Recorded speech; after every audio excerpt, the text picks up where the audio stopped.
And then everything goes wrong. What's happening, everybody? You've reached Everybody Loves Juju 1-2 Talks Hoops. Welcome to my channel. I'm your host, Juju. What's happening? What's happening? What's happening? And thank you. I can see I got 6 right now in the chat. I'm so excited for this day. Not only am I excited for tomorrow's UCLA USC rivalry, I'm super excited about my guests today, who I say are unsung hoop heroines of the game. Not only are they heroines, they're legends. They're trailblazers, pioneers even. And they were gracious enough to take the time out of their busy day, and I appreciate this so much from the bottom of my heart. Although this channel primarily focuses on USC Trojans, as you can see on my hat, I talk hoops, I talk all teams, and being from the West Coast, I've always been a fan of UCLA first, and then later on the Trojans. And so right now, I talk a lot about Juju Watkins, and I talk about her because of the things that we, have similar and in common. There were players like her, in my opinion, that I guess I idolized, I looked up to. And at some point they don't, when you're playing the game and you're doing what you're doing, you don't always know who's watching you. And that's one of the things that I like about the WNBA, and I love about some of the players now and athletes now, when they go around signing autographs and little girls are screaming their names and different things like that. You never know who's watching you and who's being influenced by what we're doing in women's sports. And everybody's wearing the T. Everybody loves women's sports. Well, as a young girl, one of my guests, I was able to watch and believe that I could do what she was doing. And I was able to see her in a national championship game that inspired me to the point of I want a scholarship. I want to play basketball just like Anita Ortega. Or in the Bay Area, where I played my middle school and high school ball, I wanted to be Angel Hardy. I wanted to be Angel Hardy of Berkeley High School, who won what we call the Tournament of Champs. We call it TOC for short. And then she goes on, and these two go on and earn scholarships to UCLA. But also, I want to talk about we're going to talk to Dora Dome, who found me actually on my campus as a high schooler. And we played hoops outside of the dorm, and she would come get me every weekend to come play with her. And later on, she goes on to be a star at UCLA.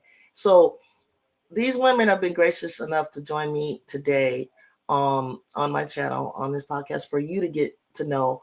And just, it's perfect timing because, as you know, we go for the Battle of LA, right? I don't know when the rivalry started or what have you, but I know each of these ladies know about the championships that the Trojans earned in the early 80s, and the Cheryl Millers and the Coops and, the McGee twins. They played them. They all know about it. But there was also something brewing over at in Westwood.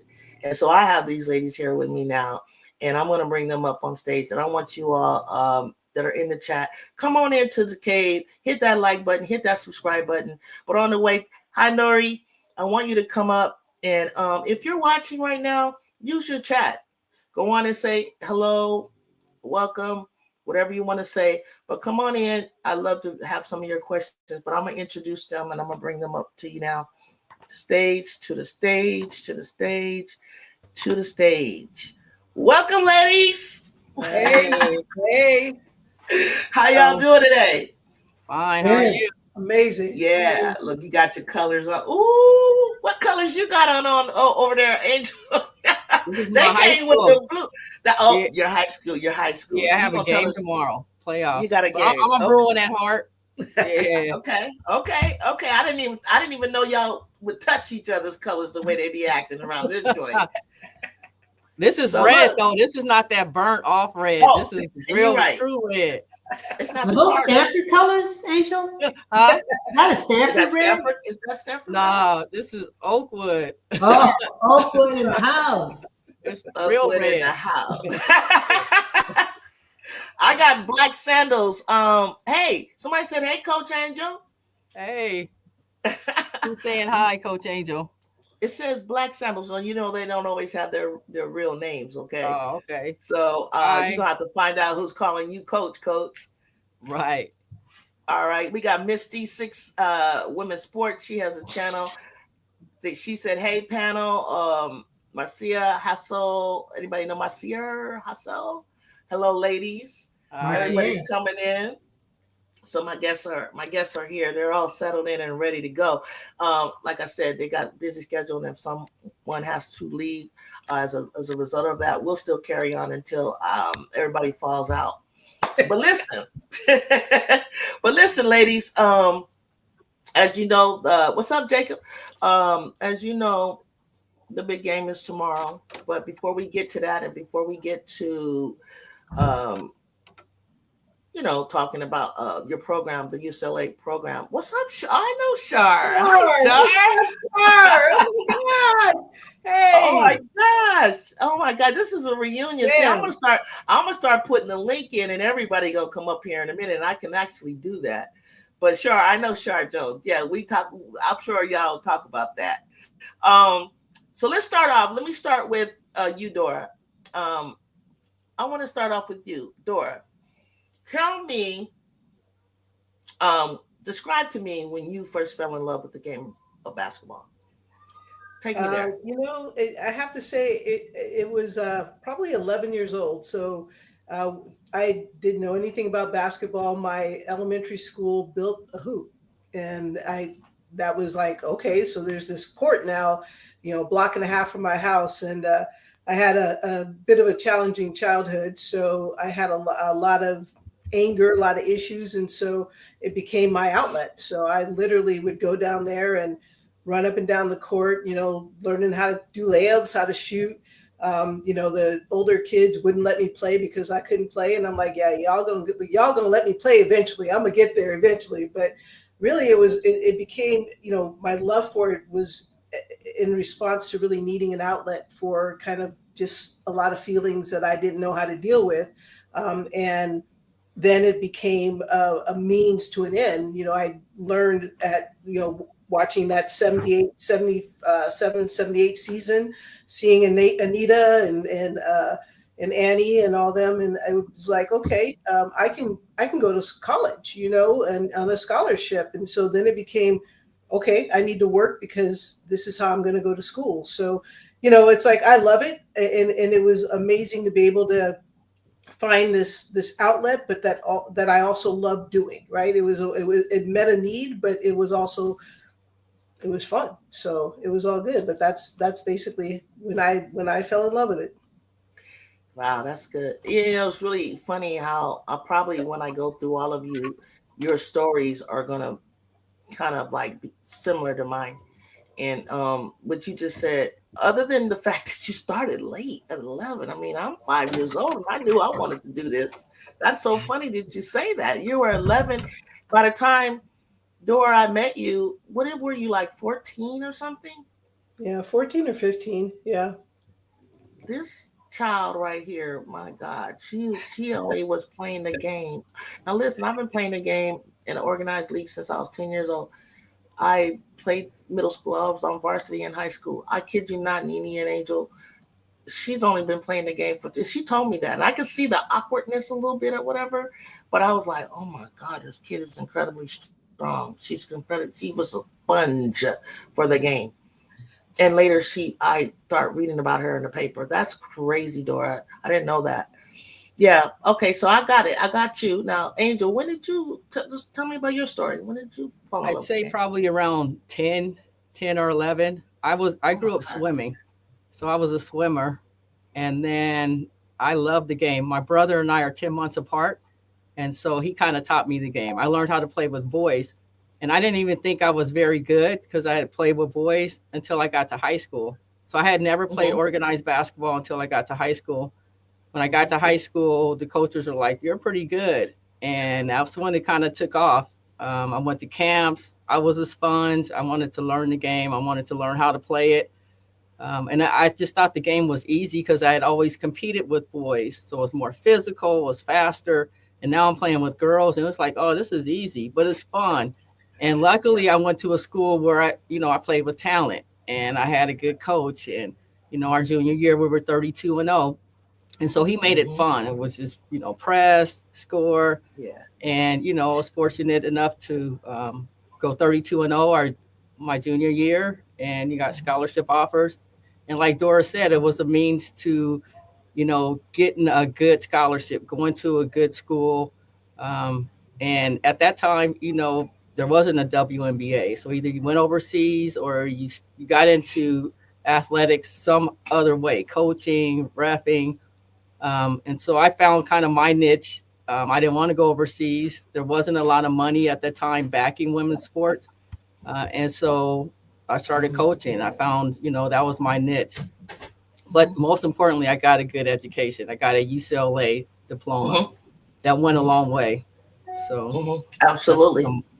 my story. Absolutely. No, your story again similar to mine. We playing with the boys. My brothers playing with my brothers.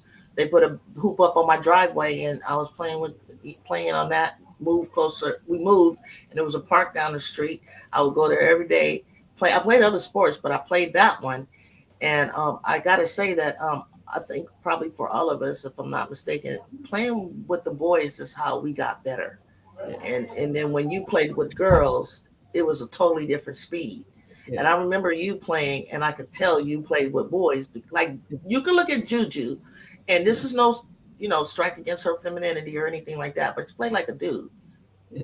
To be honest with you, the Right. moves that she does are an athleticism of her is not like regular girls, right? And Angel, you had that. You had that ability to pull up on a dime. Dude, I mean, I'm gonna tell everybody about what I told you about the tip back that you did that I stole from you from watching. Like you probably, I'm serious. That's what you do. You look Right. at other players and you pick little Right. things that they do, and it was something that you would do. And as an off guard, you would get in there and get boards. Like who does that? Because Anita, tell us about like your story, but tell us like, can you tell the difference, ladies, from the '80s to now? Because we were like feeding the post, right? That was the style. Yeah. But Nene, I'm curious about your story. When did you fall in love with the game? Wow. Wow. You said 11 years old was too old to get into basketball, get started in basketball. I started at 14. Oh my God. And yeah. But think about it though. Wow. I mean, I grew up in the inner city, 22nd and Hoover, which Ooh, in fact was down the street from USC. right, And right. I think I was probably the first female in South Central LA to play basketball. Maybe I'm a dinosaur or some shit like that. Something like that. Excuse my French. I'm sorry. It's okay. It's okay. Is It's this, the is this, Adults Only here. I have It's to the watch Adults my Only channel. That's okay. I'm gonna make sure. Is this PG rated? Because sometimes I Yeah, have. no, it's 18 or over. You're good. Okay, cool. Okay, good.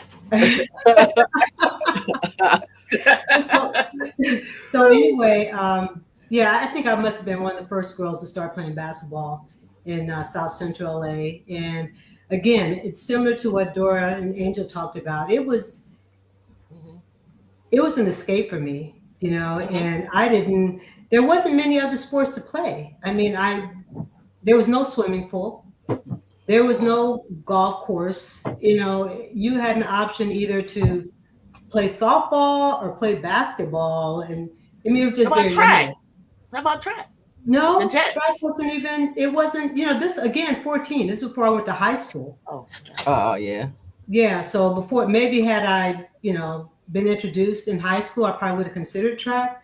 But at the time, I'm just thinking about the neighborhood because you're talking about drugs, gun violence, gang violence, and I needed to have a way to get away from that. And I just happened to fall into basketball. And I used to play at this park called Toperman Park, which is still there. And nothing but guys, right? My best friends are guys. They took care of me, but it took a while for them to allow me to play. Right. It took a minute because they're like, "What is this?" You had to earn that. Right. I had to earn my stripes, y'all. I had to earn my stripes. Yeah. And once they got comfortable and we started playing, I knew it was something I would love. You know, every spare minute that I had went to basketball. I mean, it was a time when the introduction of Title IX was happening. So we're talking about a long time ago, right?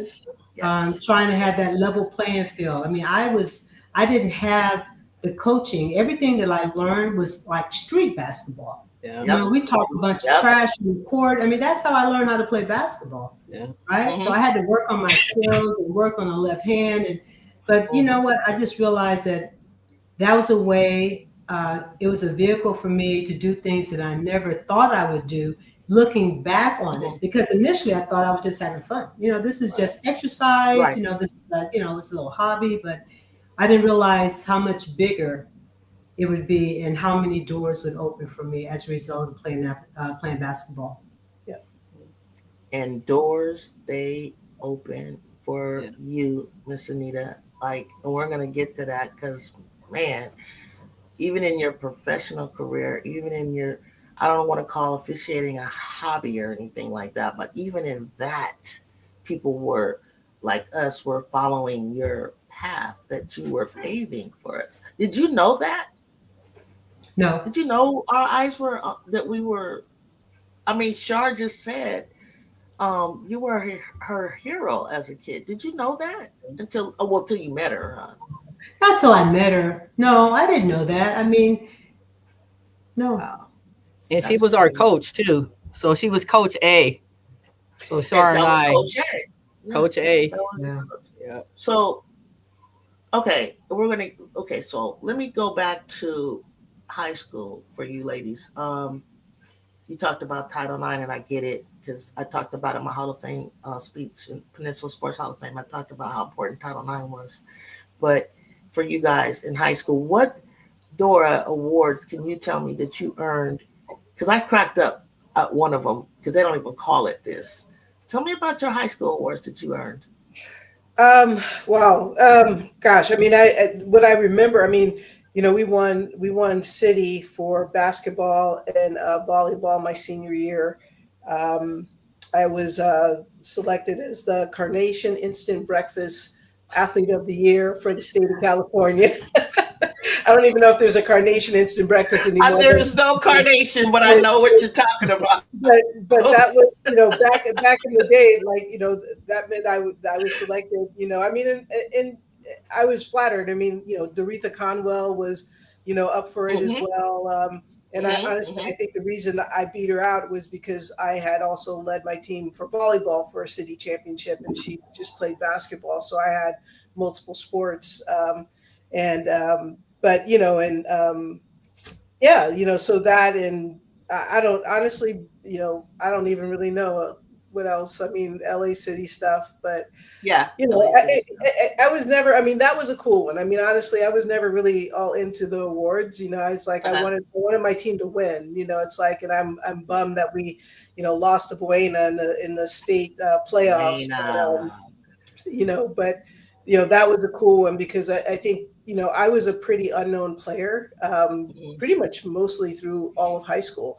I didn't get discovered, quite honestly, until I went to Joan Bomassini's camp at Long Beach State right before my senior year, and interestingly, the school that saw me there and literally within about 2 weeks offered me a full scholarship was USC.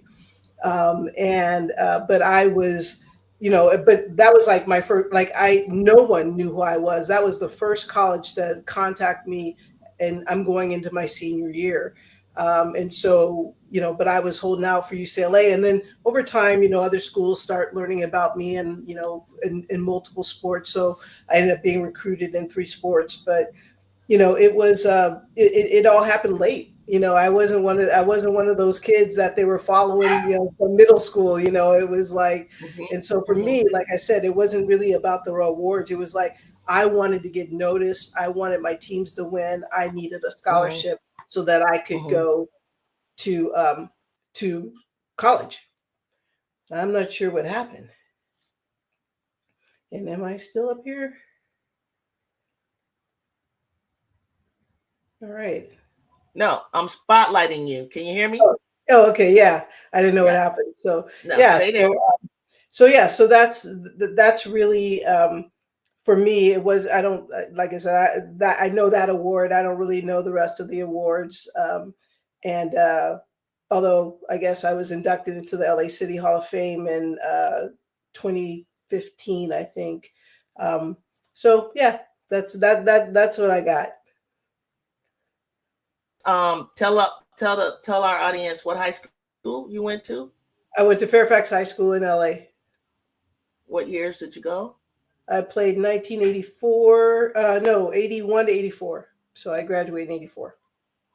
Okay, so you graduated in 84. And from there, you just told us who was the coach at USC that was recruiting you? Um, this is so ridiculous. I'm blanking. Sharp. Marianne Stanley Sharp? No, Okay, Linda so Sharp. Sharp. Yeah. Yeah. Okay. So So this so was still, Cheryl was still there. The twins had graduated. Mhm. But Cheryl and Coop were there still. So I think as we know, they went back to back. Their third year when this is amazing for them to have gone again to the national championship. They lost to Texas Longhorns, Jody Conrad. I think if you'd been on the team, maybe things would have been different. But go off. Okay, you didn't do them right on that one. Okay, I'm Yeah. gonna leave it. I'm gonna leave it at that. But Winter Park, I remember Winter Park being dominant. They had a Greco. Was that Greco that was on that team, or Greco came to UCLA, right? Yeah, she did. But she's well after me. I mean, Greco She's was in after the you. she was in the late '90s. They had Who was it at I Winter forget the Park girl's back name. then? I don't know. They had a girl that was their star, but I don't actually know that she really went on and did much in college. Okay. But yeah, we just yeah. I didn't I didn't show up. I didn't show up offensively in that game. Although it's ironic. So here's the irony of this: is that so I had literally been like having my principal showing up to UCLA trying to get Billy Moore to recruit me. I'm like, I got SC. They, national champions offer me scholarships. Long Beach State, offer me scholarships, and you will not. Like, what is going on? What do I need to do? So, and so she had never seen me play, right? So she had been sending out her assistants to come watch, and they were like, "Oh, well, she had 35 points, she had 15 rebounds, but she didn't really do much, and we didn't have a real strong conference." Yeah. So she actually, the first time she saw me play was at that state playoff game against Buena. I scored like 12 points, and I mean, I was playing hard, but we just didn't play well. Yeah. And literally the next day she offers me a scholarship. So she's like, It's always like that. so it's like, so she's like, because she saw my talent, even though I didn't score as many points, but I was a little pissed. Yeah. You was waiting. Like, She wow, had you waiting. you can't come and watch me play, and so anyway, but I still, apparently I wanted to go there enough that I ended up there anyway. You sure did, and you did, and we'll get to that how you did when you did that. So we got I saw someone in here in the chat that y'all might know says Flower. Oh, Hoover. They're tripping off you saying Hoover, Didi. Um, let's see. Did Angel play for UCLA in the early 80s? Well, let's ask her. Yes, I Let's played go from on to the 81 to 85, and I graduated in 86 Oops, sorry, my bad. on the coaching I'm sorry staff about for that. a year. So, I extended my time at UCLA. I went for 5 years. But yes, I played from 81 to 85 and graduated in 86. Okay. tell me how you got. Tell us how that journey. Like, what did you do in high Um, school, like you mentioned, and then how did you get the attention of Billy Moore? so I went to Billy Moore's basketball camp in the summer. I think I started probably in junior high school, and then I mean, I was a standout. My team did pretty well. Berkeley High is, at the time was the only public high school in Berkeley, so we had a lot of talent. Um, and like I said, my junior year we were 32-0, and I think I got a lot of attention and publicity as a result of that, especially being the leading scorer. And I was offered a scholarship to attend UCLA, and I accepted.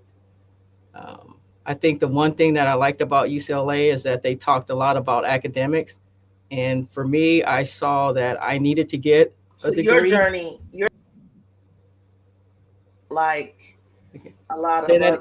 lot of people that I know, which was tell us about that Billy Moore basketball camp because that was a big deal Yes, back in the it day. was. It was What was that at like? Sonoma State.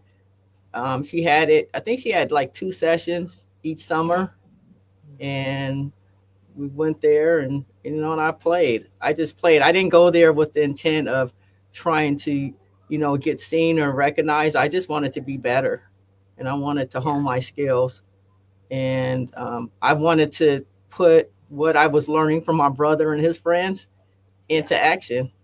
yeah. And that's what I did. And that's what you did. So tell me about your high school accolades and how far your team went I in mean, Berkeley. it's been a while, so I don't know exactly all the accolades, but I was, all East Bay, player of the year. The one that I cherish the most is that I was inducted into a high school Hall of Fame for water polo and for basketball. So, um, but I mean, Wait, water any, polo. Hold up. Wait, I don't even know that they have a wait. Berkeley had a women's, or you played with the no, guys? I played with Water the girls. They So had what water happened is polo. I was a swimmer, as I told you earlier. I grew up swimming, and I swam my freshman year. And so then I played basketball. I just swam to get in shape for basketball. And Right. then because I had the ball handling skills, the coach asked me if I would play water polo. And so I played one season. It's pretty physical. You have to be in great shape. Hmm. And after that, I just focused on basketball. But I was inducted when they inducted me into the High School Hall of Fame. I was inducted in basketball and water polo, and primarily with And water polo because it was the first year I think we had it. yeah. And so, but a lot of Well, people you don't know know that. what? That's a fun fact. No, that is a fun. I was about to say, Angel.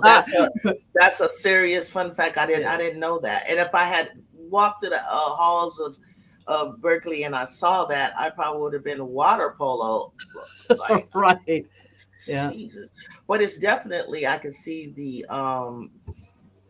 when I would see you play, you had like boundless energy, and you were just really bouncy too on the court. So I could definitely see that. So when you played in the tournament of champs, tell the audience about what that is now. I mean, So, we have it well, now, so yeah, well, state, what they state. consider state now, that's played when you get your Northern Cal and your Southern California winners in each division. They go to Sacramento. They play in the state game.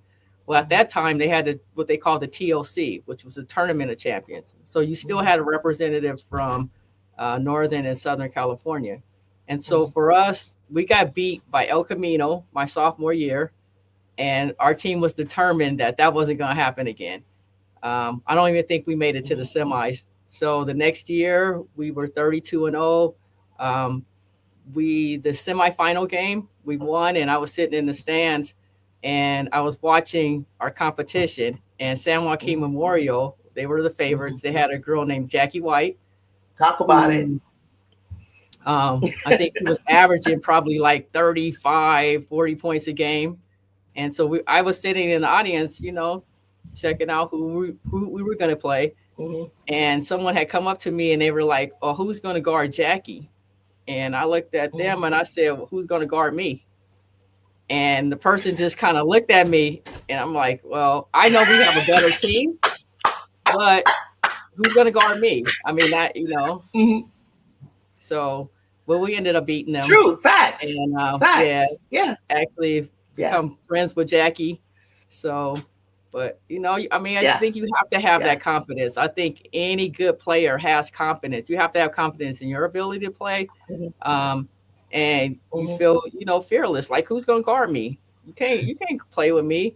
I learned that from my brother. No, Like, we play one-on-one, that's full facts. court, and he's dunking That's on facts. me, and I'm get angry, but I Facts. figured it out. I figured out how to shoot quicker. I figured out how to play Mhm. faster. I figured out how to give Mhm. a pump fake. I figured out how to Mhm. rebound, and to do other Mhm. things to just win, to compete. And so, Yeah. he challenged me, and I just learned, a lot of the game is mental. It's what you think about Mhm. yourself Mhm. and the confidence in you It have in is. your ability, and it's It contagious. is. It It spreads. is. I mean, as a coach, that's what I always talk about. I always tell my players two things before we go out on the court. I say, play hard and have fun, because everybody can do that. And if you don't enjoy what Yep. you're doing, Yeah. you're not going to do it. Yeah. And if you're playing hard, you're going to have fun. You're not going to be nervous. You're going to be confident, Yeah. and everybody can Mhm. play hard. So, um, I Everybody, don't think, and I say everybody can play defense. Doggone it. yep, Maybe not everybody. everybody. Let me take that back. No, everybody. That a lot of that is just heart. I Yeah. mean, some can play better than others because some are a little more talented, a little more athletic. But Yeah. if you're determined, you can make a contribution on defense. Yeah. Now, Yeah. offense, that's the skill set, right? That's That's the repetition. skill That's putting the set. time into it. I Yes. felt like when I got to UCLA, um, I had to learn how to play faster. I had to learn how to play more Yes. physical. I learned how to, Yes. have a left hand that was as strong as my right hand. So that summer I went home, I practiced my left hand. So my left hand was better than my right. And that's just, honing your skill, wanting to be better, Mhm. um, not being complacent, Mhm. and wanting to do it not just for yourself, but for your teammates too. So What I remember about UCLA was it was always I felt like your guys' skill set was like very fundamental, yeah. very like y'all, you know, could go left, they could play, like you said, use your left. I mean, it was not everybody, but I know you could. And I noticed that because Doris would talk about that, working on her left. I gotta go left, I gotta go this. And the you guys just had a certain like this team this year. When I look at them, I'm like, people don't realize how Corey Close is, who's actually from up Northern California, Milpitas.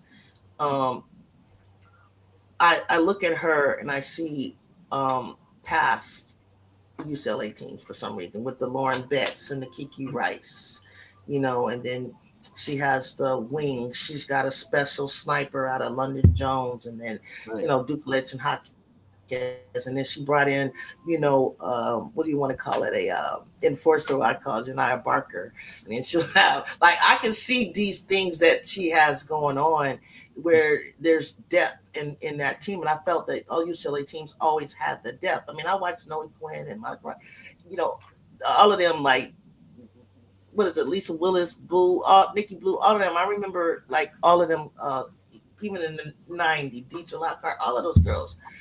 But this year is just something I think unique and special that she's got going on, where she just kind of really just has put together a solid team that it embodies to me the culture of UCLA, and she has a great chance. Although I'm rooting for USC, I'm not dumb, and I can see that they have an opportunity to win a championship. But hey, don't scream at me, chat. Like, don't get mad at me for saying that, but it's true. But I don't think people really. I'm glad you mentioned Jackie White, but Angel, you're telling the truth when you said that. It was like, well, shoot, we got Angel. I'm from the Bay, so I knew that. I was like, okay, well, we knew, how San Joaquin is, Modesto, Fresno. You got a few. You'll every now and then have a few, but Berkeley, I had to go up against track, right? And then I had them. I never played them in basketball, but I did race against them. But that program, that school, and everything like that. when I first learned to really, when I thought of Berkeley, I thought of Angel Hardy. That's how good Angel was in Northern California, y'all. Like we're like, oh God, Angel Hardy. Like she was a type of, I mean, she was girl, you was a hooper. I don't even like to say was. I know you can't play no more, but you are a hooper. Okay. So I'm just gonna tell you that. So I'm gonna get back, I'm gonna go and I'm gonna get to Miss Ortega, the Queen of LA, because she gonna tell us her story. Like what was happening at what LA High, Nene? What was you doing over there? Wow. Because I think you were like LA, weren't you, Miss? You did something out there in LA too. It was Well, Anita Ortega's town. LA, I grew up in Manual Arts District. And, at the time, you used to be able to use your relative's address to go to another school. So I'm sorry, my dog is here. So I used my relative's address to go to LA High School. And, I didn't even know there was a girls basketball team. That's how crazy it was. I mean, you guys got to remember, we're talking about the early 70s.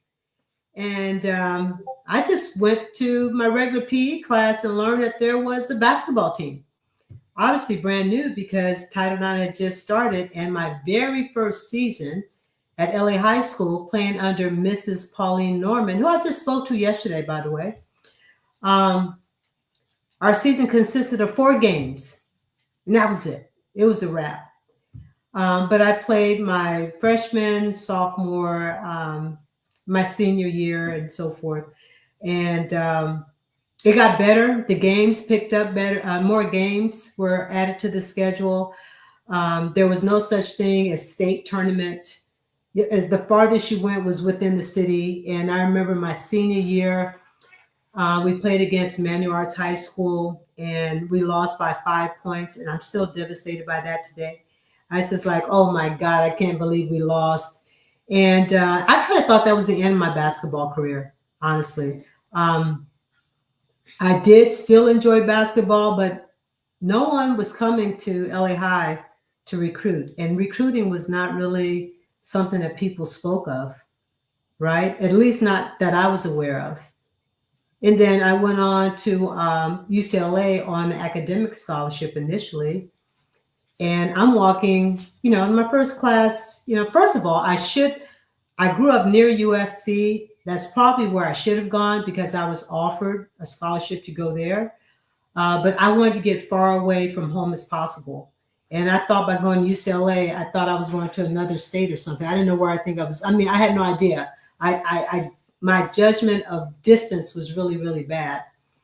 And I went to UCLA and noticed a sign going down Bruin Walk, and Angel will understand that, and so will Dora. And the sign said, hey, we're going to have tryouts for the women's basketball team. I'm like, what? Tryouts? There's no scholarship. There was no recruiting. So I tried out. I was a walk-on my freshman year. And, the girls are pretty good. The young ladies are pretty good. But, of course, just like Angel said, if you don't have confidence, I thought I can kick all their butts. Like they weren't ready for me. I came from LA and I played with the guys. And honestly, I to this very day, I always felt that my style of play was far different from the other players, but it was a wonderful experience. And I played there clearly for 4 years. We won a national championship in 1978, which fell under AIAW. That was before the NCAA, right? We played with the male size basketball, which I think is now maybe an inch smaller in diameter. I'm not exactly sure. And that was, that was a wonderful experience. The Paul Pavilion had close to 10,000 people there. And we tend to draw a lot of people. The women's basketball team did at UCLA. But again, when I was playing, we were still going through those stages of trying to find out where we fit. Because when we had practice, the men, John Wooden, of course, the icon of basketball at UCLA, they would practice in the larger arena on the actual court. We would have to practice on a little side court, right? And So it was the inequities that were there, it's inequalities that were there. You know, I don't think they were ready for women's basketball, but we stayed with it and stayed with it. So we went to the Final Four my junior year, and I led the team to the championship with 23 points that year. In fact, had it not been for me, and I'm not trying to brag or anything, but had it not been for me in the regionals. Talk that talk. Come on. Okay, Come had on. it not been for me in the regionals, Come on. up at Stanford, there's no way we would have ever won the national championship. And I'm sure you know, Juju, it was just, you know, it was an opportunity that I had an incredible steal, stole the ball, ended up tying the game up, I believe, and that was the turning point. Yes. And then to go on and again to be to lead the team in the national championship was amazing. Yes. And the following year, I went on to we went to the Final Four again, what we call the Final Four, and we lost there. But you know, it was an incredible experience. Right. The last year, was that AIAW or was that the first year of NCAA? Still AIAW. When I was playing larger ball, because I love the larger ball. I still love the larger ball. Sorry, I shot better with it. It changed my sophomore year. I know exactly what happened. Yeah, the larger ball. Sophomore year. Yeah, and there was no 3-point. No 3-point line. Nope. Tell them about the how many seconds do we have to get it over? I don't think there was. Was there a 10-second backcourt? I don't remember. It was okay. Did you remember I don't know. I just said this the other day. I just said this to Anita. Okay, we played half. Tell them about how that is. Playing 20-minute halves. You know what? It was interesting. Did y'all play quarters? No, we played halves. 20-minute halves. Right. I didn't experience. I'm trying to think because I played in the WNBA. I'm sorry, WNBA. I wish in the WBL. That was one of the first professional leagues in California, United States. So I think we played. It's been so long. I want to say quarters. You might have played quarters, but I think. Let me see. If Angel remembers, Angel, we played halves. We played halves, right? Yes. So maybe now the women play quarters. But I think I'm trying to think if Anita played quarters, and then not in college. We went to not in college, right? Yeah, they didn't go to quarters in college until the 90s. Yeah. Wow, that's when it switched. Okay. Yeah. Is that also when the women started using the smaller ball? No. So actually, in my 4 years. Actually, I'm not sure if that's right because they went to the small ball. Smaller ball, 83, 84. Nope, not. I used a smaller ball. You're not the same age as me, Dora. I know, but I'm saying, but I was younger. They didn't go to the smaller ball until my junior year at UCLA, 86, 87. And then they they added the 3-point line in my senior year. So we played I played in 3 different conferences in the course of my 4 years because that's when because the Pac-10 existed for the men. Were you Pac-8? Were you Pac-8? You guys? Who was Pac-8? So we were WCAA with Long Beach, and then we were Pac-West. So that was when they were starting the initial transition for the women to go to Pac-10. And then my junior and senior year, we were Pac-10. And then my junior year, they changed the size of the ball. In my senior year, they added the 3-point shot. So like all those changes in the course of a 4-year period. That was all my changes, y'all. It was a trip. I was going crazy. I have to agree with you, Dora. It was like you guys to switch to the,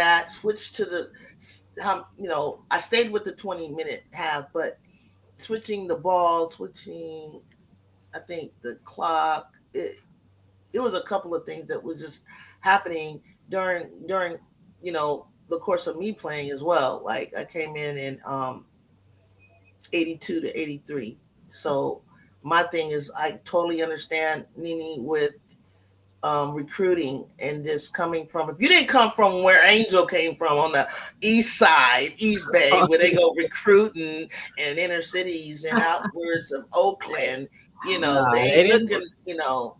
They didn't It wasn't. recruit. My grandmother was a vice principal at Berkeley High, who I lived with. We had the interdistrict permit, so everything was legit. They tried to say Berkeley recruited me, but they didn't. But getting back to the 3-point shot, Mhm. I think as a coach, I think that was a big adjustment for me to learn how to implement that into the game because it's a big part of the game now. Yeah.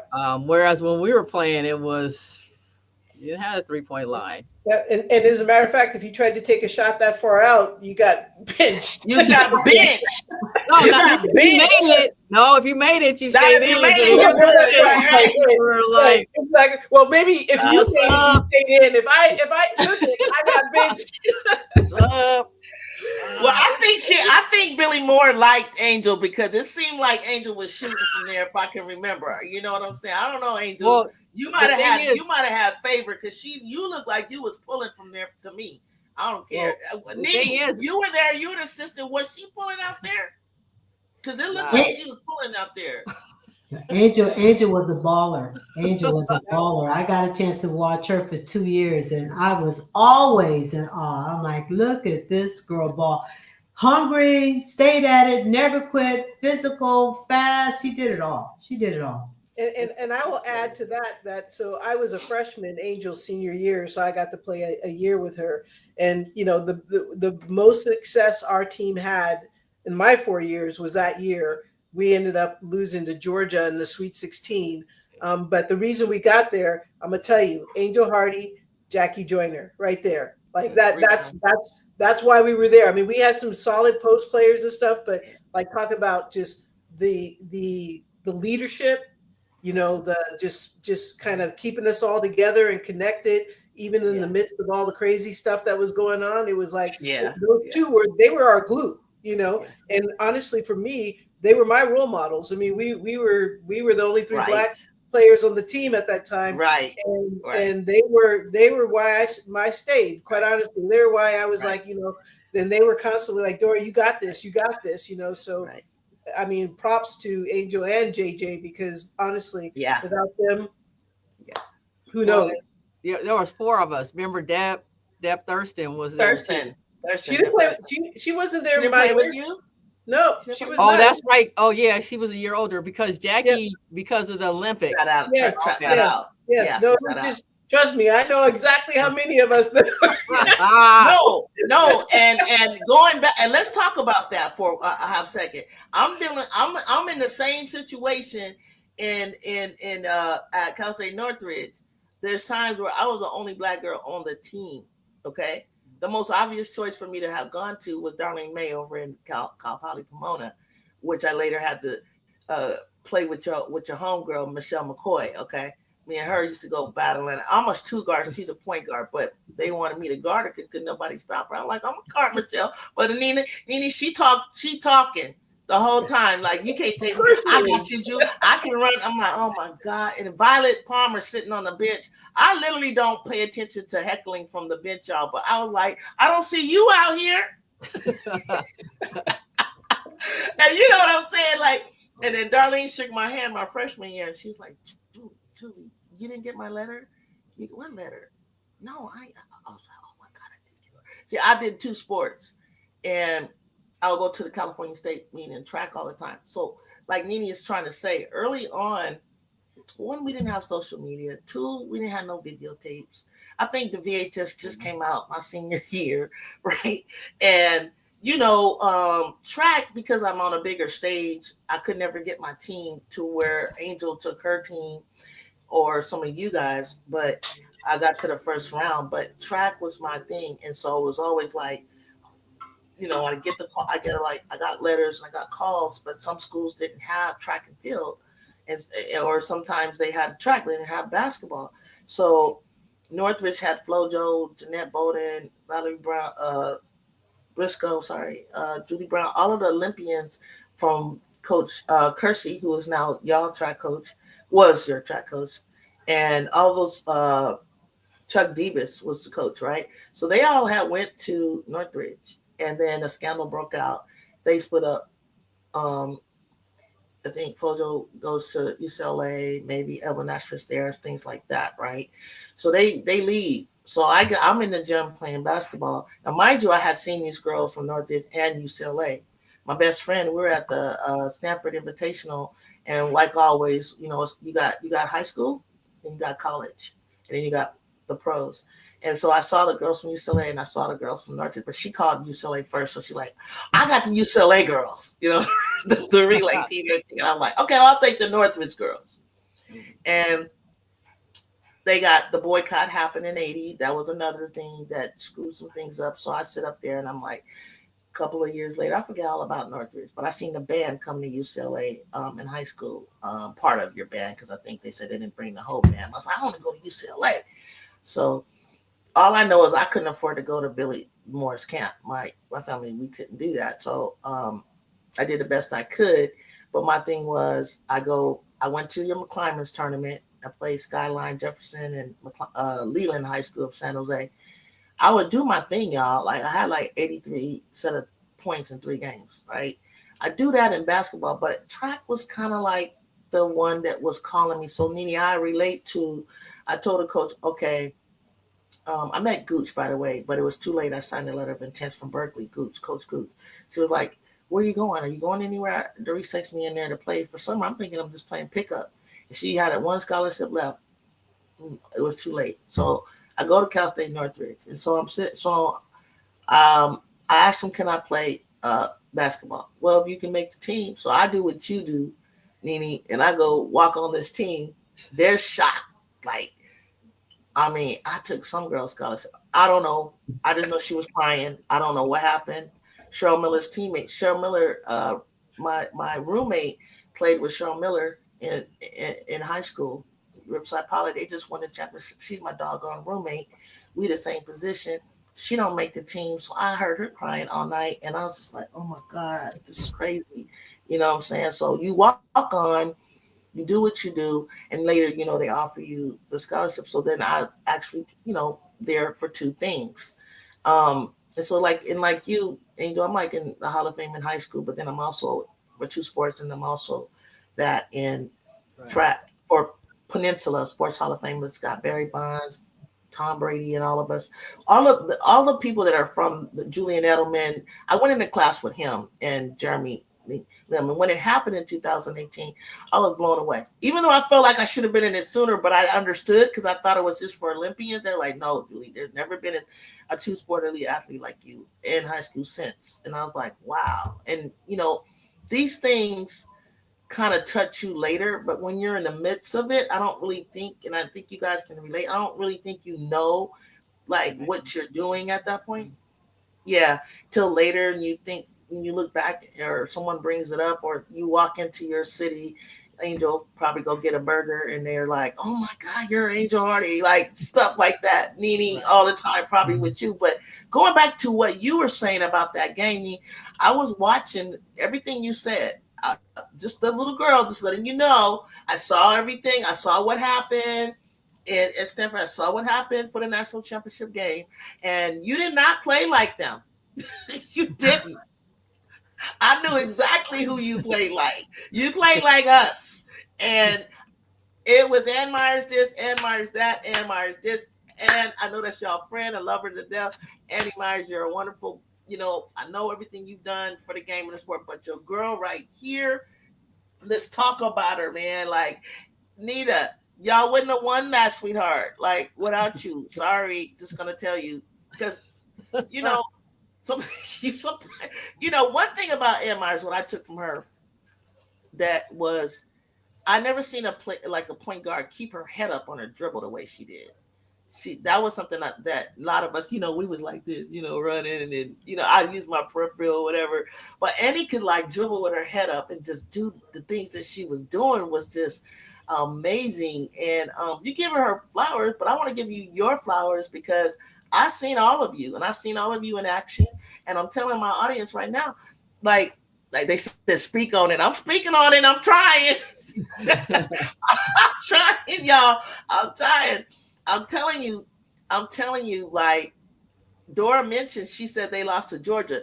Do you know who played? Do you know I was there? You know who played for Georgia? Did beat you? Who was on that? Who was on their team?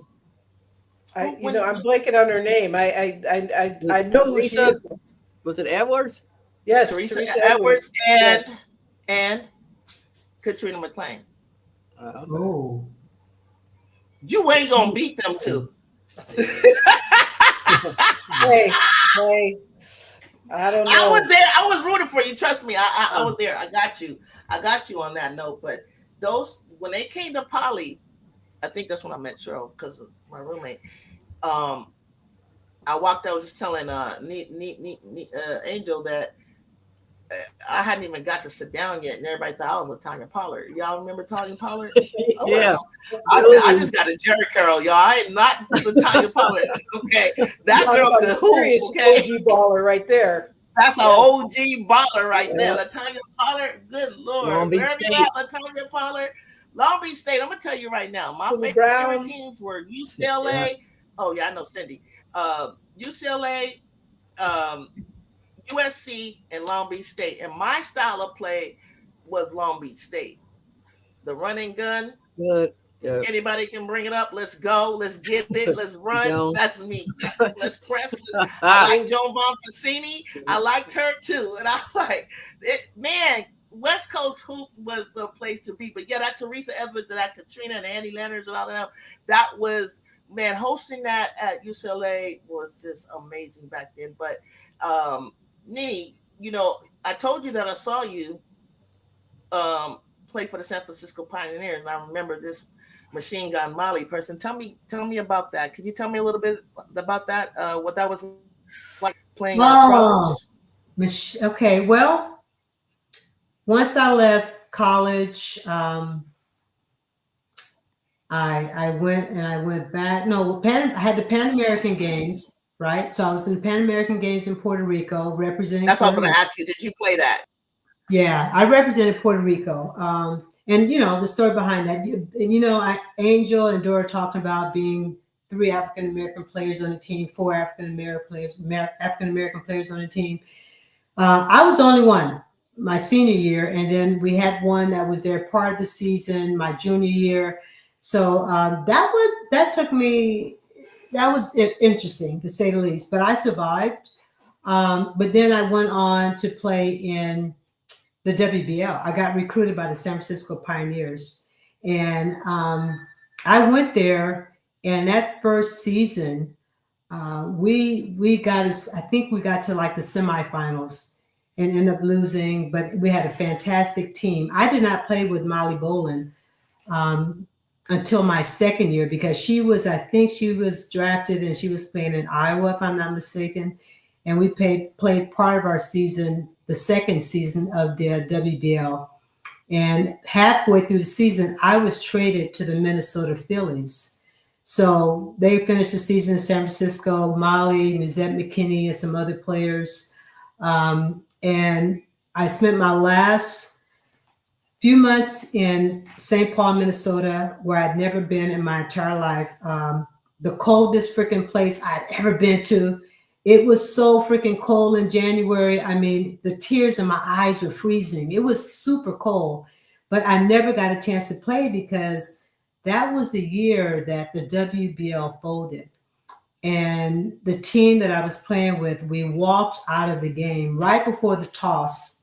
We walked off the court because we had not been paid. And so we had to figure out how we're going to get home, even the conditions. When I arrived in Minnesota, I had to stay in like a 2-bedroom apartment with 6 different people, six different players in the team, and I can remember Kim and Connie and several of them, but it was an interesting experience, but it was one of those things too, where you didn't really care about money because you just wanted to play the sport. When I played professionally, it wasn't about the money per se. It was about, hey, you're still getting a chance to play. No one really talked about going overseas, although that was there, but that was relatively new as well. It was about playing basketball, and earning. My first year, I think my salary was $15,000, I thought I had gone to heaven. That was the most money I ever made in my life. And I said, man, I can do this. I can do this for a long time. I used to believe that if I ever made $20,000 a year, I would be rich. Man, whoa, have times changed. And people don't realize that, y'all don't realize that really when the men were in control over the marketing and everything, they used to try to, I remember the pamphlet with Machine Gun Molly laying out like that with her blonde hair and everything. They was trying to sell sex with us and making y'all look like the lingerie league. Well, you didn't dress like that, but they didn't dress like that. But my point is that the marketing was always like up and down. Like during my college career, my goal was to play pro, and it was like it was on, it was off, it was on, it was off, and as Angel mentioned, like probably I think when she was graduating, it was off, and then by my senior year, it was like, oh, we might be coming back, right? It might be coming back, and then found out it was off. But it was a lot of stop and go, like what you're saying, and it's nothing like it is today. And I do want to hear how y'all feel, but there were some questions in here for you guys, and I'm sorry for missing it. If you guys want to put it back in there, what you were saying. They shouting you out, Captain Ortega. They did say you were the first basketball. You're basketball and first Black female. I guess they're saying that poly. You, Anita, also after your career, you want to talk about this. It says you're Beast Basketball, one of the highest ranking female police captains in Los Angeles. Talk about that. Are you okay with that? You're retired now, right? I'm retired now. Yeah, I've been retired for many years now. But before I get to that, after I played professionally, I went back to UCLA as assistant coach. That's how I came across, that's how Angel and Shar Jones and Deborah Thurston and Niecy Thompson. I went there as an assistant coach for two reasons. One is I wanted to support the African Americans that were on that team, because that's the most African Americans I've ever seen. Yeah, on one team. On one team. And secondly, I didn't know if Billy Moore and I would be compatible, but I went primarily back for them, to support them. And I found out that Billy Moore and I were not compatible. No, I didn't think so. Yeah, but yet it's, it was a wonderful experience. So I was assistant coach there for 2 years, but I was always interested in law enforcement. Because where I grew up, you didn't have women. I would see police officers. I mean, you had tons of police officers in South Central LA, but none of them ever looked like me. Not only did I not see African-American men, but I never saw a female police officer in my life. And so once I played professionally and coached and so forth, I wanted to get to my profession, which was law enforcement. I was the highest ranking female African-American area commanding officer in LAPD history, but it was a challenge.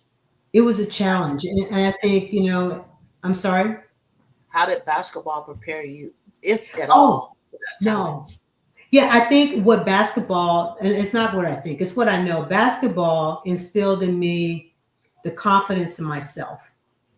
So many young girls don't have the confidence.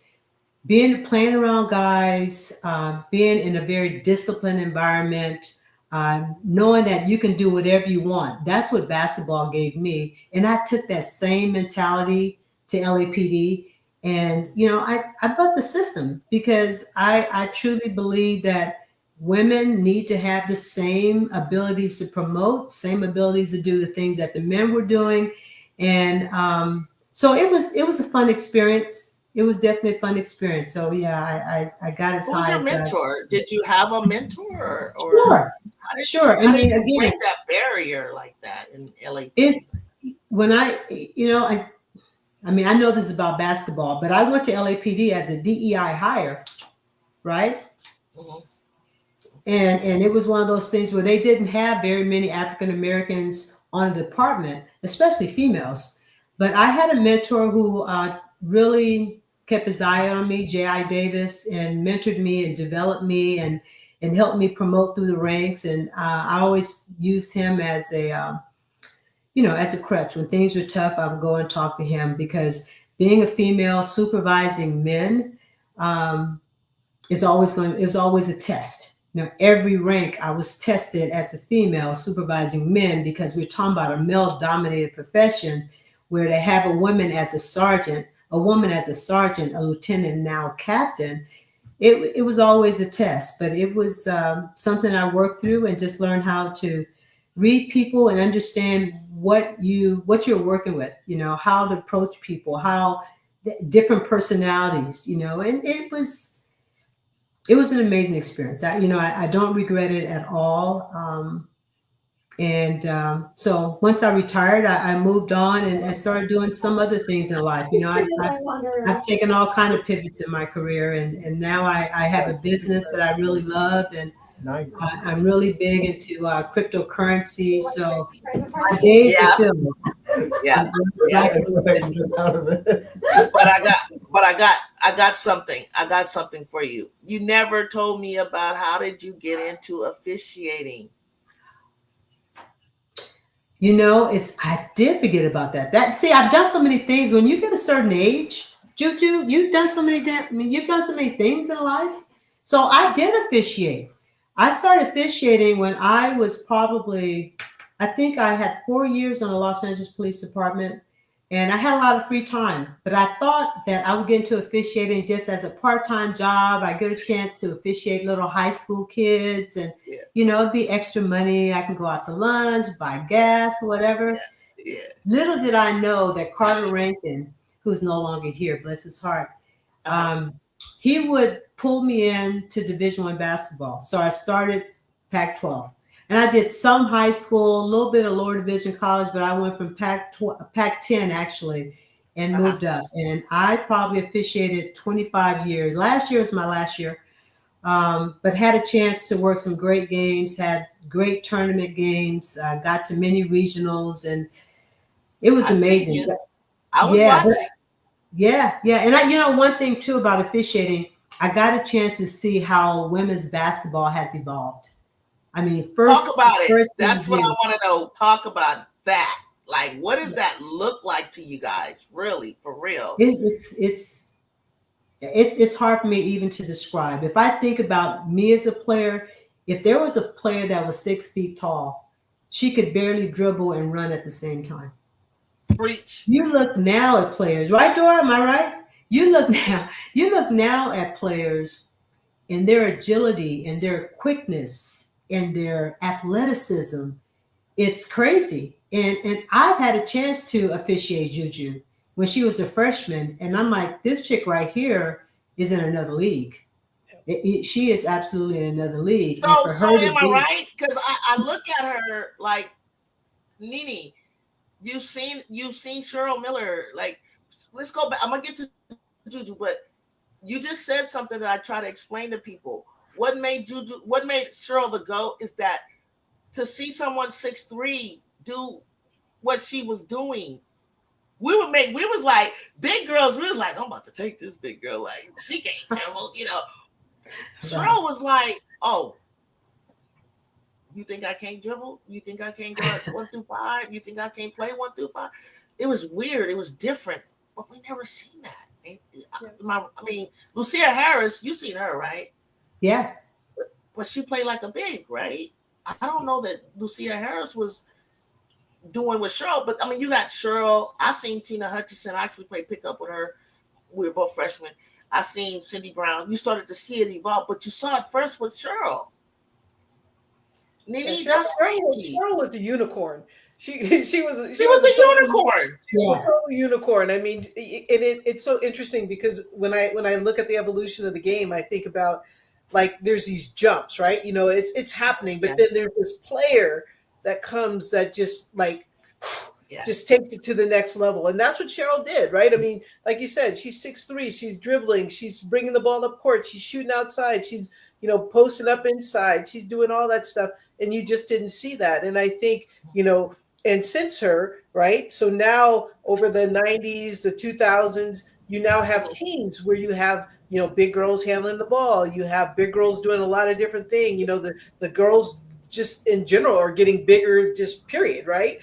But now I think Juju is that next jump, like that she's that next, like Jordan was that next jump, right? There's that individual player that just like takes it to this next That's what I'm level, even saying. though we've been Yeah. moving that way, Yeah. right? And so, yeah.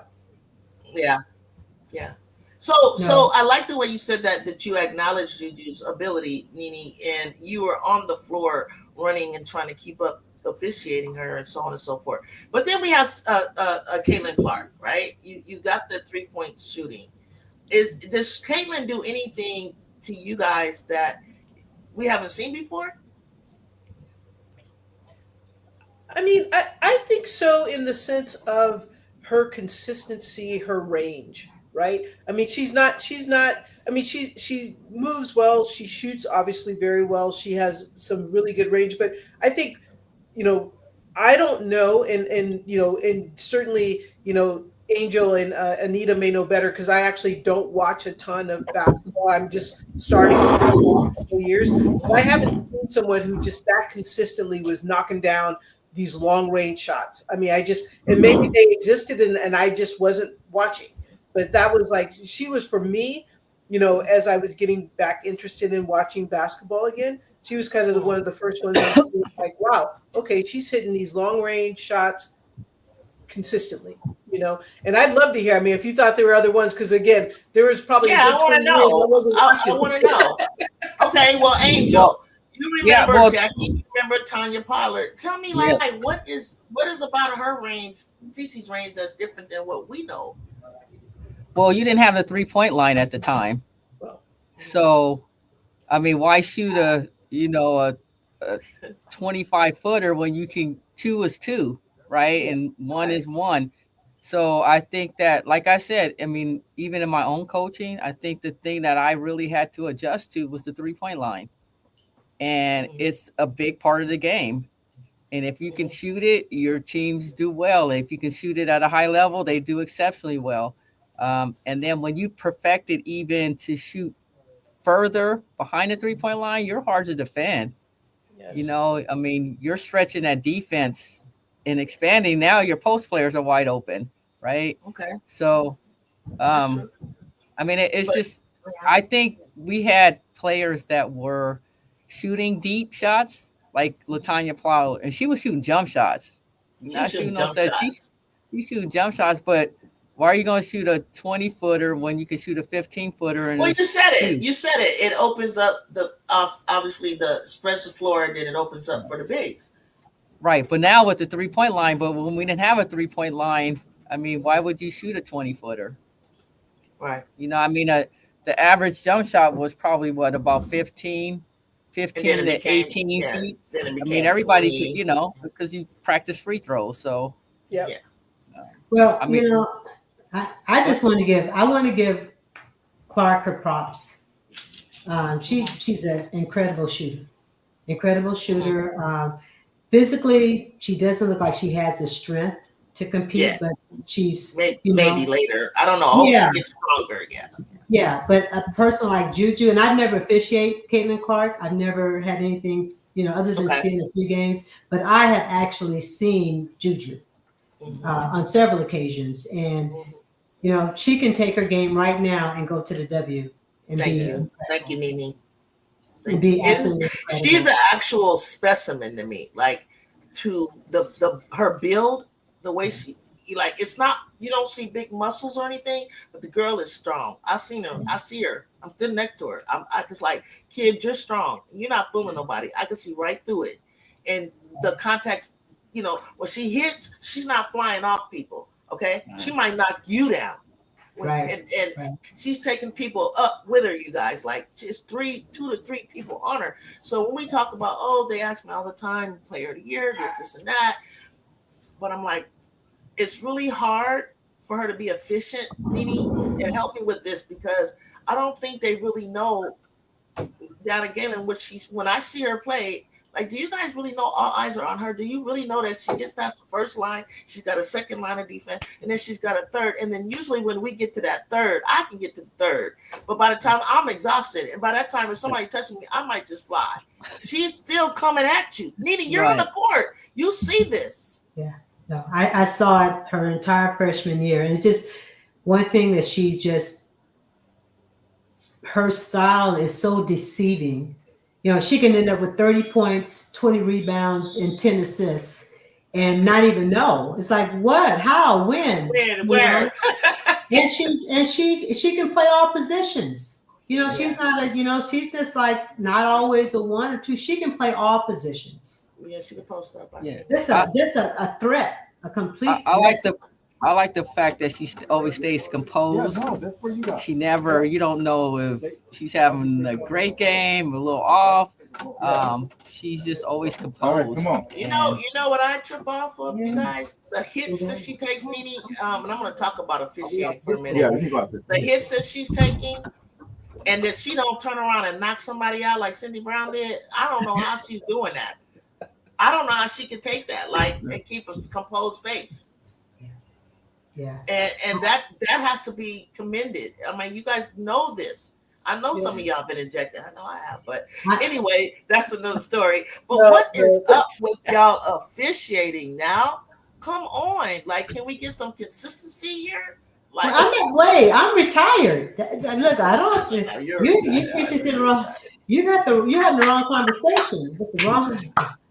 I never seen you make no bad call. I ain't gonna mess with you. I seen you. I watched you. You even officiated your own college, and I don't see you being biased. But sometimes I'm like, I think because you said earlier, they're quicker, they're faster, they're athletic, they're this. Yeah. And I don't know if the officiating can keep up. I don't know. I know. I mean, I know officiating can be inconsistent, but can I go back to Juju just a little bit more, and then I'll move on? Because remember, I love it. Listen, this is what my show about. You can talk about Juju as long as you want, and then of course you want to talk about your team, UCLA, against them tomorrow. But I want to hear what you got to say about Juju because you're on the floor with her. I remember I had a game at University of Oregon. They were playing USC. SC was at Oregon. And Juju was doing her thing, right?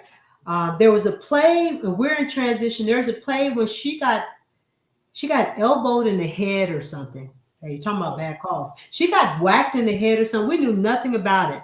They transported her, took her off the court, right? She came back on the court, started playing again. She never complains. She never talks back to the refs. She just goes out there and gives 110%, which is just amazing. Just a lot of student athletes now. They're hard to officiate. It's like, hey, did you take your meds today? But with Juju, she's really sorry, guys. That's okay. She's amazing. She's amazing. I don't know how that is an underrated quality that she has because I don't know how she does it, Nene. I really don't. I've seen Clark like 90% of the time in the game talking to you guys, not you, but talking to the officials, complaining, rolling eyes, slamming and throwing things, banging on the back. I can you name it, honey. Like hurting other players as a result, shoving people down for face guarding them too heavily. I just couldn't imagine Juju doing that. And I know there's several times when I've seen it, I'm like, how does she take this? Knowing in and out. Sometimes I'm yelling at Coach G, like, will you stick up for her? Goodness gracious, don't you see what just happened? And she don't flinch. I don't know what she doesn't flinch. And you're right. I mean, that's typically what happens to top ballers. They always be the one that be the brunt of the physicality and so forth. Yeah. But I will say this: officials recognize incredible players, recognize respectful players, because being an official is not an easy job. No, I don't it's not by no means an easy job. But one thing I could say that no official ever had a problem with Juju, and she was getting beat up a lot. Okay, good. I just was wondering, and she earned that. She went to the line like 18 times at Stanford, and she earned every single one of them. I mean, it was like she had like 18 points out of the 51 from the line. It was like 18. It was like not 18. It was like, was it 18 times or 9 times? And she made 18 points. And but more than likely, she's most of the time.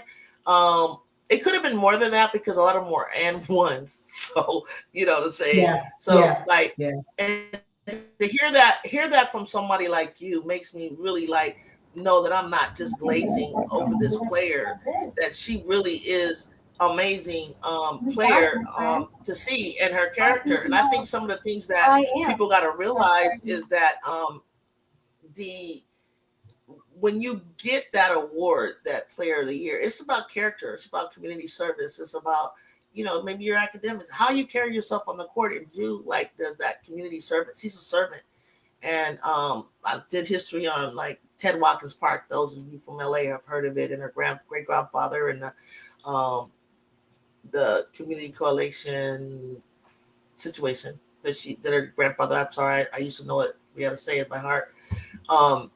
And what she does and wants to give back and stuff, like her family. And one of his slogans was "Don't move, improve." So everybody's like, "Well, she could have went to South Carolina. She could have went to UConn. She can go here."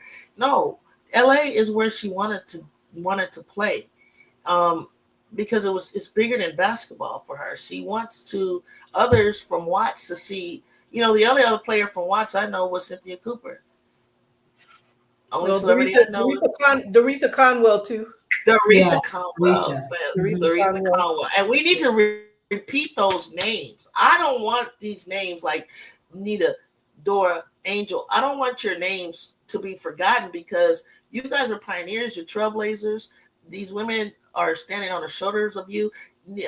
You're saying you're walking in, and we're walking in on the basketball team. You're playing 4 games in high school, like doing things that girls as teenagers, when we should be putting on makeup and wearing high heels and being fast and stuff. We weren't trying to do that. We call tomboys and tomgirls and the whole 9 yards, right? So doing these things was just like not really the popular thing to do.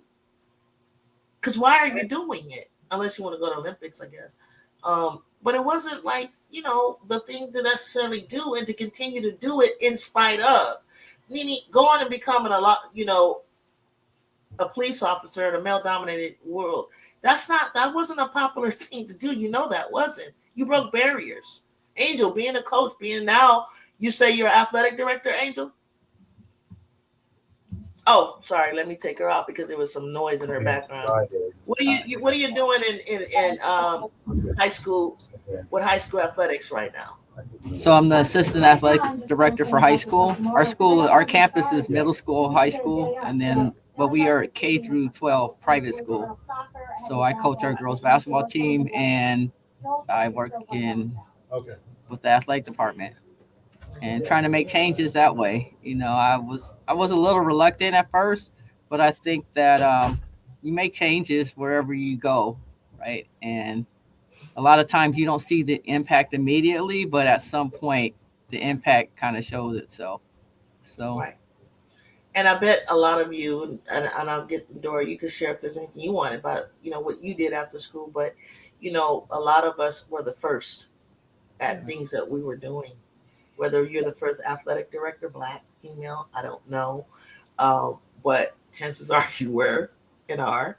Yeah. So a lot of that comes with, like Nina was saying, when you stepped on the campus of a huge campus like UCLA, gives you that confidence outside of, when we graduate, to accomplish the things that you guys are accomplishing. Even to step out, Nini, and start your business, right? Yes. That you have, that takes a tremendous courage. Yeah. It does. And I wanted to just add, because not only like we're the a lot of us, I mean, and a lot of us are the first in our families, right, to kind of reach this level of success. Yeah. And I really want to emphasize the importance of representation, right, of just seeing, like, I mean, I know I didn't meet my first professional Black person until I was 19 years old. Like, you know what I'm saying? It's like the people I saw, well, other than my one teacher, I had one Black teacher, but other than that, and so this idea of being seen, you know, like Anita being a captain in the police department, right? Like Black woman, strong, you know, female, you know, Angel being an athletic director, being a coach, you know, and just being a role model for these kids, right? Who are looking at her every day. And, you know, I want to tell you the story because, you know, I represent schools. I'm an attorney, and I was doing a court hearing, and it was a special ed hearing, and I was representing the school district. There was a Black attorney representing the family, and there was a Black judge. And I have to tell you that, you know, we're all in different roles, you know, two of us, you know, kind of fighting against each other. But when the day of that trial was over, that day, the first day, we walked out together and we stood together and just kind of, it just like we had to like sit in the moment where we're like, none of us, not one of the three of us had ever been in an environment where all the judge, both attorneys are all Black. Like it just had never happened. And we all happen to be women, but all Black. And that's powerful. Like, you know, and you think, I mean, I was probably in my early 40s when that happened. First time in my career that is happening. And I think that those kinds of experiences and opportunities to just kind of be in the room, let them see you, let them know it's possible. I mean, I think that is one of the greatest gifts that we can give right back, is to be in the room, to be strong, to be present, and to be models, role models for, you know, the other people who, you know, the young people who are watching us, right? You know, whether we know it or not. Like, I think that is one of the greatest gifts we can give. Absolutely, I agree. Freaking amazing. I got an attorney, an assistant athletic director. I got captain of the LAPD. This is what sports and gaining, you know, getting an education at a quality institution because you can dribble a ball really well to help pay for your education does. That is really something to be proud of, because there was a lot of my friends that didn't graduate. They just played and finished and didn't succeed. They didn't finish. But they were a heck of a basketball player. Okay, too. But the ultimate goal was, like Angel said, like my goal was like Dora used to, like I guess Nene was a little brainiac over there getting the academic scholarship. I was right. I want to go, you know, everybody ain't able, but I want to go to college. I knew what I wanted to be, and I knew it took college. And when my park and recreations leader told me, "Oh, well, if you get a scholarship, the women of the 1976 Olympics won a gold medal, and women girls are going to be able to play in high school, and from there you can get noticed and you can get a scholarship." A scholarship? What is a scholarship? I'm 9, 10 years old. What are you talking about? Well, who's going to pay for college? You know, it costs my. I was like, oh crap. I already have a problem asking my mom for extra change to go to the snack thing. You know what I'm saying? So like, okay, what do I need to do? Sign me up. You know. So I knew my abilities, my talents would help me get there, and I'm glad that it did. But I was determined not to walk away from this institution after they're using my body and my talents. I'm going to get something from you guys, because obviously the only thing that's offered to me is to go overseas, right? Try out for, what was it? You said Pan Am games and things like that, right? You know, maybe get to USA basketball, and, you know, it's a luck of the draw for you to do any of that. Dora had signed me up for the, I forget what it was called. It was so funny. You guys don't know this, but she was on my head and she filled the paperwork out. I don't even think Dora remembers this. And my track coach said no. And I just got a finished basketball season, and it was a tryout for Northeast, West, Southwest, whatever that thing was called at the time. Oh, the Olympic Festival?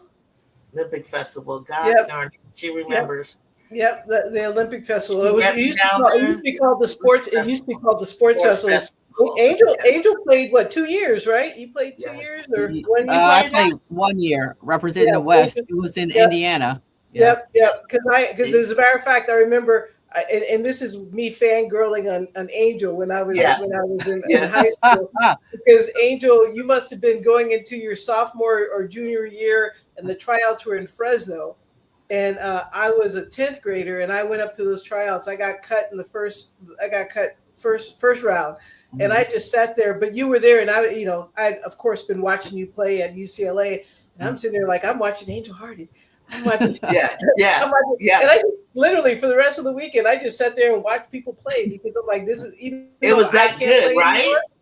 Well, because that's why now I know what to expect, right? Because they sent me up there. I was 15 years old. Like I had no idea what I was getting into. And then I'm walking on the gym, and we got Angel Hardy on the court, and all these college players, and I'm like, what have you got me into? So no, real talk. And she filled out the paper for me to go, and it was in Pomona. But I actually happened to have her. She said, "You got to track me there."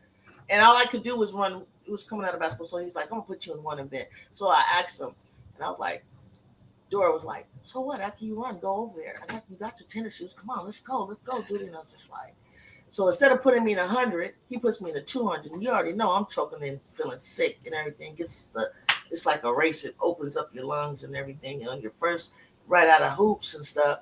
And I was like, I could walk over. I walked over there with Dora, and we walked in, and I saw like the play. I might have saw Rhonda Wyndham. I might have saw Michelle McCoy. I don't know. Angel could have been there. I don't know. But she was like, "You can play with them. You can play with them." I love Dora. Dora used to be pumping me up. And I love you know what? You couldn't tell me I couldn't play with nobody. It doesn't matter. You couldn't tell. She put that confidence. She's like, "Julie, you could do this." Like, I'm like, I'm walking on the court. I'm gonna do the best I can do. That's how she was. That's how she was. She's like, "Come on.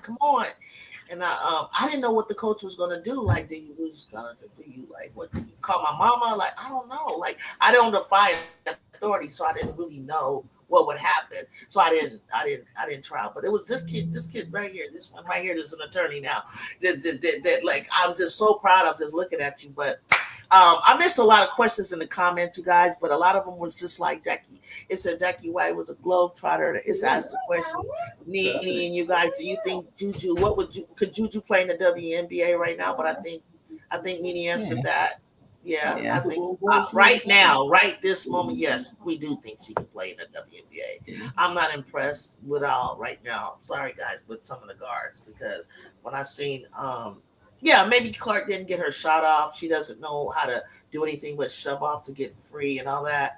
But I know that one thing, she was tearing them up, getting that ball up and down the court and dishing it off, and you couldn't stop her. Not even DJ Carrington. So in my opinion, Juju can play in the WNBA right now with no problem. Whether or not she gets a championship is yet to be seen. Because honestly, I didn't really think that I didn't know what they were going to do with the Nerds to get to the Elite Eight. To get to the Elite Eight was just amazing. I think she was shocked. So, this year as well. I mean, her dream should always be like, I want to get to a championship. But Cheryl will tell you, Cheryl got to those championships as a freshman because she had the quality of players around her that helped her, I believe, to do that. She didn't do that by herself, and she will tell you that she didn't do it by herself. Juju basically is doing it by herself. But before we close up, tell me about tomorrow's matchup.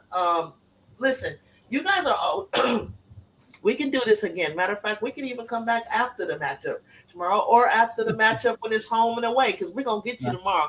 And then did I say that? Did y'all hear me? Okay. I heard you. Yeah. I heard you. You seem very low there. You sound very confident there, Juju. Well, tell me why not. Tell me.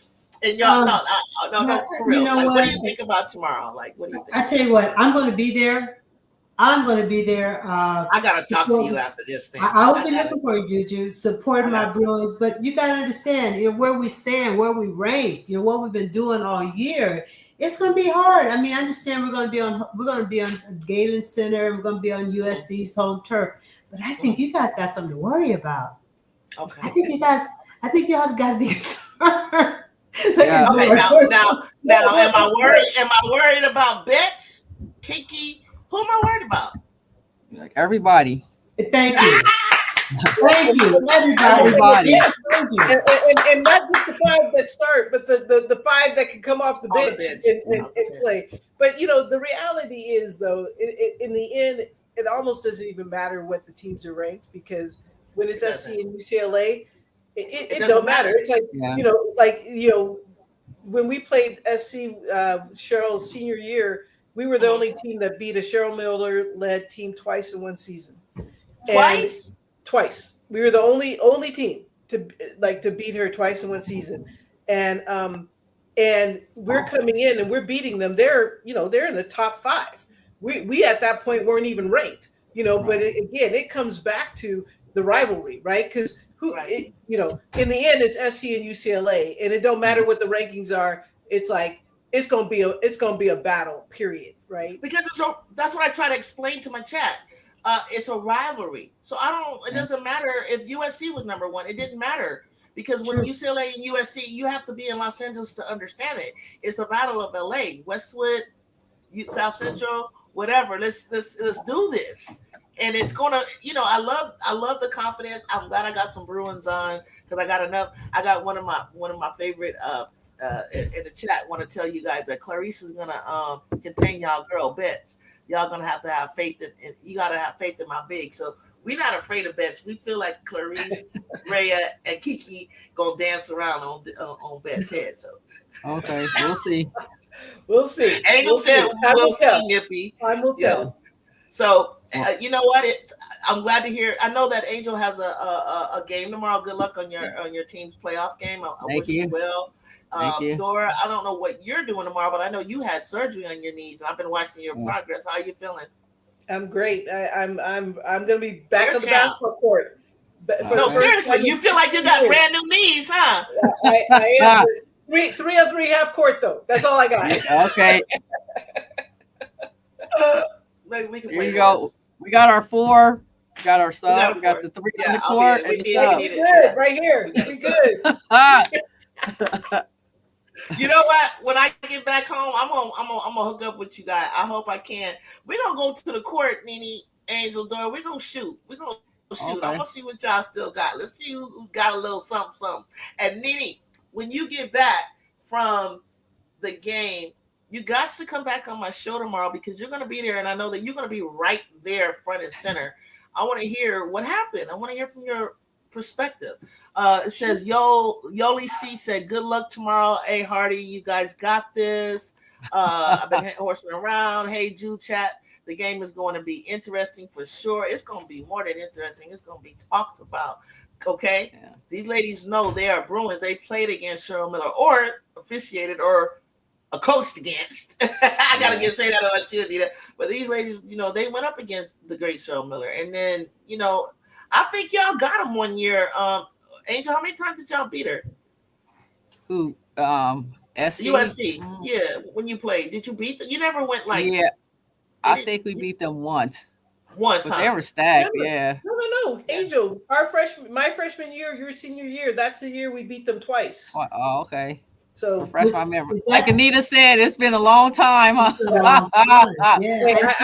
That's a stat I have to remember, Rena. Okay, I'll take that stat. Team in the country that beat a Cheryl Miller-led team twice. You got to brag about that because everybody's going to ask me, have they ever beaten the Cheryl Miller-led team? We're going to ask you that. But that was a USC. That was a USC dynasty because there was Cheryl Miller. There were the twins. So the twins were in the team, not that year. They had graduated. So Juliet Robinson. It was Robinson, Yolanda Fletcher, Pearl Nelson. Who? I'm sorry. Rhonda Wyndham, Cynthia Cooper, Sherry. Well, Sherry wasn't there that year either. Sherry's another year younger. I'm trying to think who their bigs were. Cindy Hill or Cindy Thomas. Tracy Longo. Did Tracy Longo play? Tracy Longo played, although she may not have been there on the team that year. Robinson, J.R. Robinson. Juliet. Mm-hmm. So they had a squad, but I'm gonna say we didn't beat them again for the next 3 years. But we beat them my freshman year, so that's what I got. So Louis said SoCal for the upset. Let's go. So it has to be an upset. We have to give the edge. When South Carolina came to town, I actually had seen UCLA this year playing a few games before, and I'd seen Carolina playing, and I just had to give the edge. I didn't know it would be like that throughout the game, but I said, oh my gosh, these girls, they are really hooping this year, UCLA. So I called that, and I saw that. But like if I were to say now, would they play? I think it'd be a lot different, a lot closer. But I like to see. I'm going to see how far our Big Ten West Coast teams go. Rooting for one or the other, like mainly USC, obviously. But I'm looking for an upset. I ain't gonna lie. All right. Well, we'll see. We'll see. Yeah. I love you guys, will man. You tell. guys, y'all not gonna let it down. You're not gonna even back off an inch. I love it, man. So when the clock Ten strikes toes down. we'll know. That's it. Until Yep. then, there's a chance. So man, hey, go ahead, let's see bro. we're just down 18-1 against Iowa, Oh even though my they lost that God. game. But shoot, by halftime they're up by 1, right? I know, Like, right. you never know. Right. You never know. You just never know. And because it's a rivalry game and it's crazy out there. But Nita, you gonna be in the stands or are you gonna be on court side? I don't know where I'm going to be. I'm going to be floating around. I think I'm just going to flash my police ID and just go wherever I want. I love it. Yes. I'll be looking for you though, Juju. But can I say something? I'm not gonna be there. I cannot be. I'm caregiving my mom. Do you know if I was gonna be there, I would look for you. You already know that. Oh I my have season gosh. tickets. So Oh, I'm yeah, sorry. I cannot. Yeah, Okay. but it's okay. If I would definitely be right there. I definitely want to see you, give you a big hug, and just really just thank all you ladies. But yeah. So what does Anita do now for business as she's retired, Flower said? Well, oh my gosh. Well, I retired in 2016. And I've, like I said, I started a business. It's a franchise where I had opportunity, just like we talked about, helping people develop, helping people identify who they are and their strengths. And so my partner and I have given 33 people the opportunity to run their own business within our business, where they're not depending on the W-2 and they're actually being business owners. So that has been so rewarding for me. I think my heart is to help as many people as I can. Right. And then in 2017, I discovered cryptocurrency. Mm-hmm. And I've been so watching now, that. Yeah. yeah, I spent a lot of time on TikTok educating everyone about this asset class and how it can change your life forever, especially those who are in low income areas and don't understand finances and just changing their whole thought process about investing and becoming financially free. Can you put your information in the chat, like for anyone that may be interested or how to locate you on your TikTok? Anybody that has, any of you guys that have anything that you want or you have going on that, put it in the chat. It stays in there and, for anybody to write down and follow you guys. Yeah. Who needs an attorney? Who needs an attorney? No, can I just say one thing before we end? I know we got to get around everyone else. Thank you, Juju, for just doing what you do. I think we need more platforms like this to talk about women's sports, to talk about sports in LA. I mean, I think sometimes we get overshadowed by East Coast basketball, but we have a lot of talent on the West Coast and always has, so to make this platform available is great. And for me to have an opportunity to be with Dora and Angel, my girl, and it was really fun. I really had a good time. Yeah. Thank you very much. Yeah. Thanks. No, I appreciate you saying that because that was my thought exactly, was that I always hear about the East Coast and South and everything. I'm in Midwest. I'm like, wait a minute, like so I was chest up when UCLA was doing it, is number one right now. So I'm like, see, like when you're talking 30, 40 years ago, I'm like, I don't care. These people I know, and I know this program. And I've watched it throughout the years. I'm like, we got some good stuff going on. Y'all just end up plucking our Diana Taurasi's and different people up out of here. Like, you know what I'm saying? So for Juju to do what she did, I was like, thank you, Juju Watkins. Thank you, Kennedy Smith. Thank you, Kiki Irvin. You stayed on the West Coast.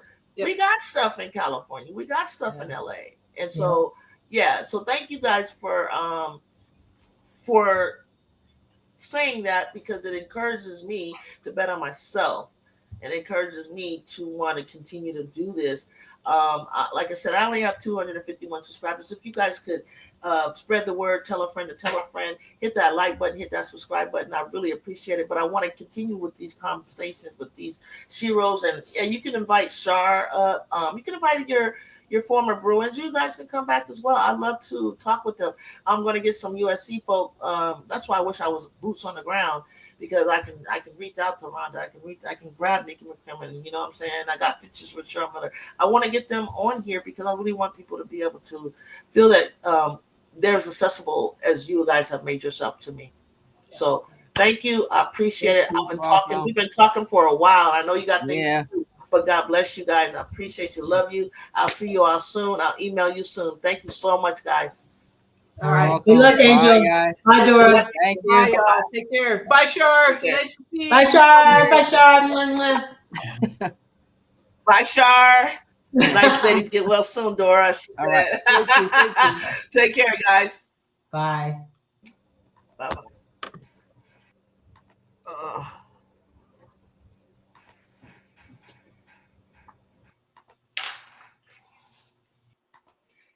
Hey, I want to thank you guys for hanging out with me, meeting some of my friends who not only have, that have just, been in my mind and on my heart. Every time I look at hoops, I think about like you, Shar, and Deborah, Thurston and Nisi and Michelle McCoy and all of you guys from UCLA, along with Dora, Anita, and Angel. You guys really left a core memory for me and really left an impact on me. So I wanted some of my friends that joined me in this chat, who follow me here at Everybody Loves Juju, to understand the impact that you guys had on hoops. And I want you to continue to follow me. Hit that like button, hit that subscribe. Please do tell a friend and tell a friend. And if anytime you guys want to come up, let Angel know, let Dora know. They'll reach out to me. We can come back because, March Madness is coming and your team, has an opportunity to do something, right? To possibly, I don't know what you can do. You come tell me, how far you're going to go and how far UCLA is going to take this. And, you get a chance to come up here and brag about it because, like she said, there's not a lot of talk about. I don't know if they believe in us on the West Coast, but I want them to hear y'all talk. I'm going to get Carol Brandt. I'm going to get Sharon Douglas. I'm going to get some people from Long Beach State come up and talk to me about back in the day. After they see this episode, maybe it would spark something in them to come up and talk about how it was playing against UCLA, playing against USC, and just how it was to get to the Final Four, and just how difficult it really was. Not how as difficult it is as it is now. So just stay tuned. More to come. West Coast women's basketball journey came lately, when last time West Coast was relevant besides Stanford. I don't know. You tell me. Stanford wasn't that long ago, buddy. It wasn't that long ago, but guess what? We're relevant now, so that's all that matters, right, SC? That's all that matters. How long have you guys been relevant? And what were you doing back in the day when you didn't have Don Staley? Not a goddamn thing. I don't even know if you was even born yet. And if you was, what was you doing? Because you wasn't doing anything when it came to Tennessee or anywhere else, was you? Or UConn. So props to you for joining in here and trolling a little bit. I like it. You should try connecting with Lolivia. I think she would be good to connect with. Hit me up in the Discord about it, Nip. I would love to. I would love to. But again, thank you, Nippy, for saying a great conversation. Thank you, Shar. Yeah. So listen, I'm gonna let y'all go. Y'all get you some dinner. I'll be back here tomorrow night. I'm gonna set up my link for the USC UCLA game, and we'll ride out from there. We'll continue to talk through the Discord. Tell me how you like the show. You can leave a comment if you want to see more. Who would you like me to bring up if I can? Anybody that you know that would love to come talk on West Coast hoops, DM me. I'll be glad to set them up, and we can come up here and talk about it. Yeah. Other than that, peace, fight on, and I'll see you tomorrow night. If not tomorrow morning with Set Talk Sports, check while we up. Peace.